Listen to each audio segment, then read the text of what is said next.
주식을 아무리 오래 하신 분들도 놓칠 수 있는 사소한 수익률 1%를 찾아줄 숨겨진 꿀팁 대방출 시간, 문현진 잠깐만의 멘토입니다. 자, 오늘도 굉장히 많은 질문들이 항상 쏟아지는 것들 중에서 여러분들이 어디에 물어보기에는 조금 쪽팔리거나 부끄럽고, 그죠? 어디에 또 안 물어보기에는 굉장히 궁금한 그거 제가 오늘 시원하게 긁어드릴 텐데요. 우리가 흔히 주식하다 보면은 많이 들을 수 있는 내용입니다. 갭이 떴습니다. 갭이 생겼습니다. 갭이 생긴 자리가 여기입니다. 여기는 갭입니다. 원갭입니다. 투갭입니다. 하는 것처럼 갭이라는 이야기를 많이 듣게 되는데, 영어로 갭이라는 것은 우리가 알고 있는데, 이 갭이 도대체 무엇인가? 갭의 의미는 뭐고, 저건 어떤 역할을 하는 걸까? 등등 많이 궁금해 하시는 분들이 좀 많은 것 같아요. 그래서 갭은 무엇인지, 그리고 갭이라는 것은 왜 생기는 건지, 그리고 어떤 분들은 갭 투자를 그런 거를 우리가 저런 갭이라고 하나요? 라는 질문도 있었거든요. 그래서 이런 것들을 우리가 조금은 궁금증을 해소 한번 해보자 생각하시면 되겠습니다. 바로 출발해 보도록 할게요. 자, 일단 갭이라는 것은 무엇일까라고 하면요, 그냥 갭은 시작할 때 생긴다라고 보시면 됩니다. 장이 시작을 했을 때 몰리는 매수세 또는 매도세 때문에 시작 때부터 상승을 하거나 하락을 해서 출발하는 경우를 우리가 갭이 생겼다라고 이야기를 하게 됩니다. 다시 이야기하면 우리가 9시에 땡 하면은 주식시장이 열리게 되는데, 그 전부터 8시 40분부터 예상 체결호가라고 해서 예상 체결 매매를 하게 됩니다. 그래서 주문을 많이 넣을 수도 있고요, 또는 매도를 많이 내놓을 수도 있어요.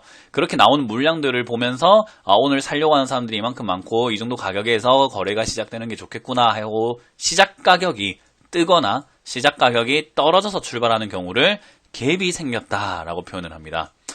보통 이렇게 갭이 생기게 되면은 그 갭이 생겨 있는 자리, 이 자리에서는 거래가 없었죠. 왜냐하면 시작부터 예를 들어서 1,000원에 출발했던 어젠 1,000원에 마감이 되었던 고등 한 마리 가격이 오늘 800원, 오늘은 좀 팔려고 하는 사람들이 많다 보니까 800원부터 출발하게 되면은 900원에 산 사람은 지금 당장에는 없다라고 봅니다. 그죠? 1,000원에 어제 마무리가 되었고 오늘 800원부터 출발하게 되면은 900원에 산 사람들은 적거나 없다라고 생각을 하게 되고요. 그러면 800원부터 산 사람들이 많으니 800원에 산 사람들은 900원에 팔아도 이익이고 1,000원에 산 사람들은 900원에 팔아내면 손실이기 때문에 이 자리에서는 보통 거래가 발생이 많이 되지 않는다라고 보는 겁니다.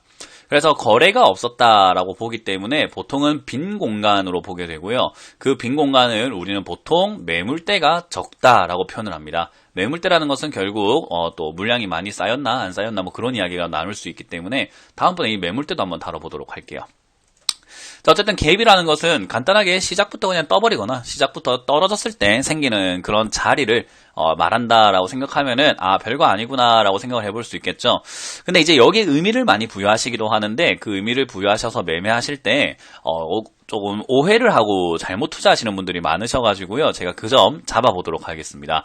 갭 발생 종목으로 매매하시기 전에 잠깐만 요 영상 한번 보시고 하시는 게 어떨까 싶네요.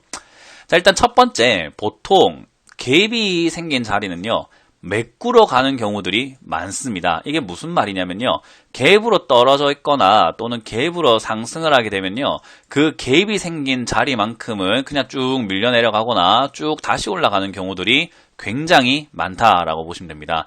왜냐하면 빈 공간이기 때문이다라고 보시면 되는데, 땅굴을 파고 내려가고 있는 어떤 탱크가 있다, 뭐 어떤 이렇게 기계가 있다라고 봤을 때 땅굴을 열심히 파고 내려가다 보니까 어떤 가운데 자리에 터널이 있습니다. 터널 생각하면 우리가 좀 땅이 있는 자리가 아니라 비어 있는 자리, 구멍이라고 생각할 수 있겠죠.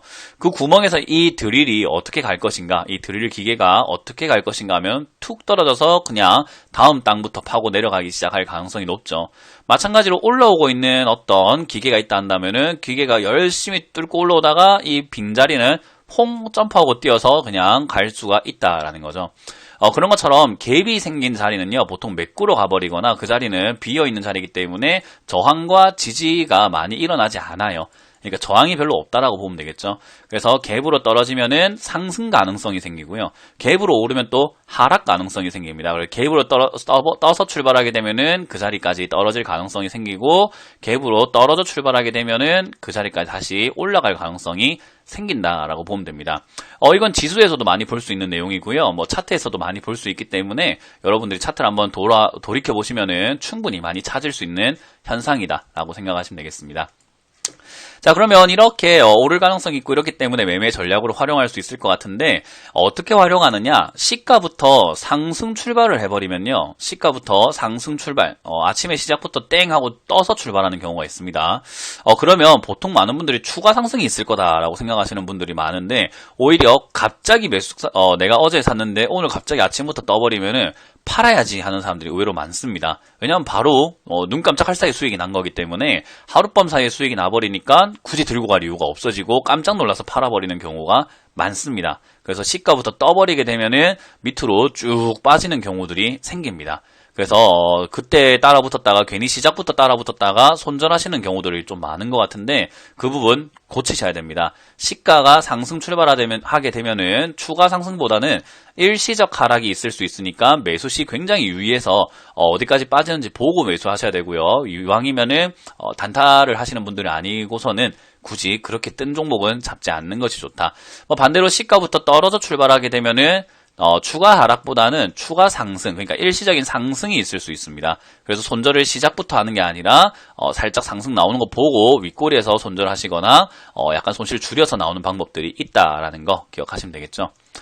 자, 근데 이게 문제가 뭐냐면요. 개입이 생긴다는 것은요. 보통은 일반적으로서는 생길 수가 없습니다. 어떤 자리에서 개입이 생기냐면은 전날 장 마감 이후에 만약 호재라든가 악재가 생기게 되면은 호재라든가 악재가 발생이 되게 되면은 결국 그걸로 인해서 매수 전략을 짜는 게 좋아요. 보통 호재가 생기면 다음날 시가부터 떠서 출발하는 경우가 생기고요.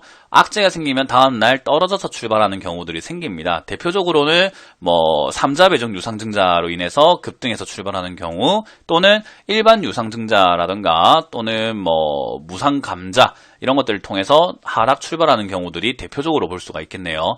그래서 호재가 발생되면은 급등, 악재가 발생되면은 하락으로 갭으로 뚝 떨어져 출발하는데 이렇게 됐을 때 역시나 아까 말씀드렸던 첫 번째 갭으로 떨어지면은 그걸 매꾸로 가는 경우가 많고 올라오게 되면은 떨어지는 경우가 많기 때문에 오히려 매수 기회로 잡는다는 것은 악재가 나왔을 때 이것이 진짜 악재인가 아니면 주가만 떨어뜨렸지 실제로 생각해보면은 단기적으로는 악재가 될 수 있지만 장기적으로는 호재가 될 수 있는가를 잘 파악한다면은 어떻게 보면은 우리에게는 또 좋은 매수거리가 생길 수 있다라고 보시면 됩니다. 그래서 악재가 생겼다고 폭락을 했다고 무조건 나쁜 종목이 아니라 갭으로 떨어졌을 때 충분히 올라갈 수도 있기 때문에 악재가 발생이 되었다면은 그 악재를 여러분들이 제대로 파악을 하셔가지고 이거는 매수해도 되겠다 또는 이거는 건들면 안 되는 악재구나 라는 것을 여러분들이 좀 분석할 줄은 알아야 되겠죠. 그래서 갭이 생기는 것은 호재나 악재가 같이 이렇게 동반되는 경우가 많으니 이 호재인지 악재인지를 정확하게 판단해서 매수 전략을 짜는 것이 좋다라고 보면 돼요. 그래서 어떤 분들은 갭이 떨어졌다고 무조건 무작정 이렇게 사시는 분들이 많거든요. 뚝 떨어졌으니까 가격이 싸니까 사야지 하시는 분들이 많은데 보통 이게 악재를 제대로 해석하지 않으셨을 때 사가지고 계속 떨어지니까 이거 어떻게 해야 되나요? 하는 질문이 많이 나오게 됩니다. 그래서 떨어졌다고 좋은 게 아니고 급등했다고 좋은 게 아니기 때문에 제대로 판단을 하자라는 이야기를 드려보도록 하겠습니다. 어쨌든 이 갭이라는 이야기 상당히 많이 볼 수 있는 내용이었는데 간략하게나마 여러분들께 설명을 해드렸습니다. 도움 많이 되시죠?